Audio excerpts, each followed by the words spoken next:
The day my wife gave birth to a child for her terminally ill first love, my in-laws stationed 10 bodyguards outside the delivery room. Yet, even after the delivery was over, I didn't show up to cause any trouble. My mother-in-law held my wife's hand, sighing with relief. "Don't worry, Ottilie. We're here to make sure he doesn't come anywhere near you. Your father even has people guarding the hospital entrance. If he dares to come and try to stop you from having this baby, we'll call the police." Ottilie nodded weakly, but she still instinctively glanced towards the elevator. Seeing it empty, she finally relaxed. She couldn't understand why I couldn't just be supportive of her helping her first love leave behind a legacy. Looking at the wailing newborn in the nurse's arms, she smiled contentedly. She thought that if I came to visit her tomorrow, she would forgive all our previous arguments. She'd even be willing to let me be the child's father. But what she didn't know was that I had just submitted my application to join Doctors Without Borders. In 7 days, I would give up my citizenship and become a stateless doctor, never to return. The day Ottilie was discharged from the nursing home, I had just finished handing over my work at the hospital. As I reached the doorway, I heard laughter coming from inside. This child is beautiful, with big eyes just like his father's. My mother-in-law was happily playing with the baby in her arms, while Kieran was bringing out a steaming bowl of chicken soup from the kitchen. "I made this soup myself. Your body is still weak, you need to eat well to recover," he said, sitting by the bedside and tenderly feeding Ottilie. The atmosphere was that of a happy family. My father-in-law was holding a rattle, grinning from ear to ear. This child is so adorable, just like his father. It's a good thing he's not Jude's child. Having a doctor for a father would be such a burden. My hand tightened on the doorknob. I remembered the first time I met my father-in-law. He had patted my shoulder, saying being a doctor was good, that saving lives brought honor to the whole family. He had told me he was once a doctor too, and if it weren't for an injury caused by a violent patient, he wouldn't have retired early. But now, he was saying doctors weren't fit to have families. I had only been away for a year of advanced studies, and this family had already completely shut me out. I lowered my head, a bitter smile tugging at my lips. Ottilie and I had been married for 3 years.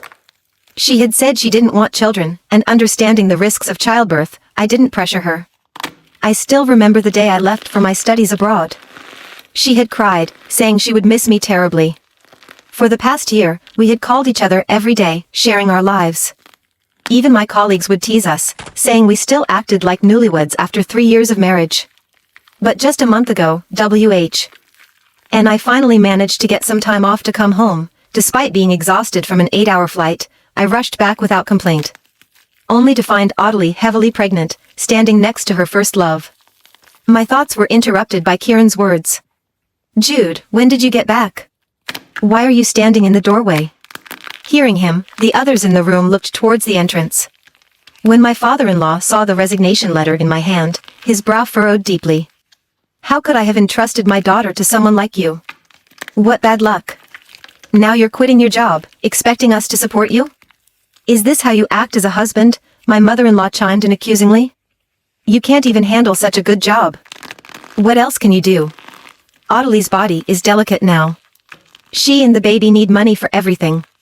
If you don't work, are you expecting a family of 3 to live on air?" Hearing this, I could only laugh bitterly.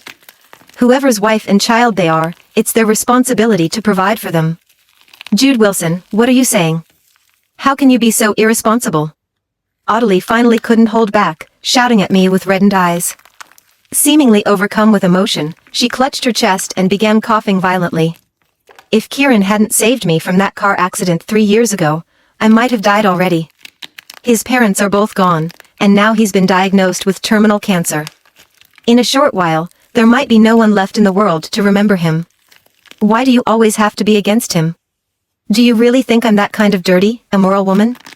Kieran stroked her back soothingly, while turning to me with a pained expression. "Jude, please don't say any more. I know this is all my fault. I promise I won't appear in your lives again after this. Please don't let me affect your marriage."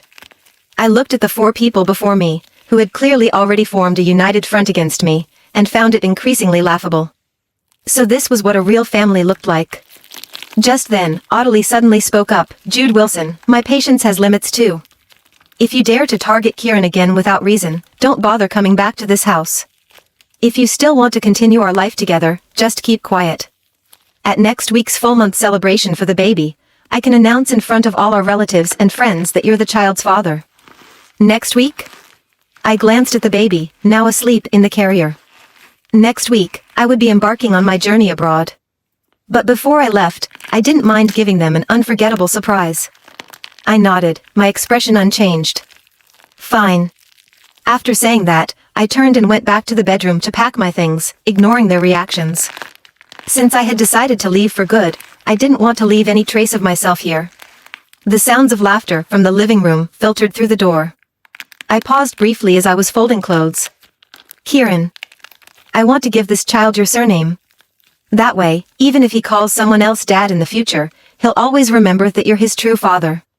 Even without seeing it, I could imagine the loving expression on Ottilie's face as she said this. And my heart, already riddled with wounds from her, ached once more. I suddenly thought back to last month when I had rushed home, carrying souvenirs I had specially bought for Ottilie from abroad. But at our doorstep, I saw Ottilie and Kieran returning from a walk, hand in hand. Unlike the look of horror on Ottilie's face, Kieran had eyed me with confusion, asking if I had the wrong apartment. I said nothing, my gaze fixed on Ottilie's swollen belly. After 11 months away, my wife was pregnant. There was no way I could deceive myself into thinking this child was mine. Until Ottilie hurriedly stepped in front of Kieran to introduce me. This is my husband, Jude Wilson. I had thought that hearing this, Kieran would show some restraint. But instead, he invited me into my own home like he was the man of the house. As we passed each other, he said in a voice only I could hear. I heard you're quite a bit older than me. I guess I should call you brother then, considering your wife is carrying my child.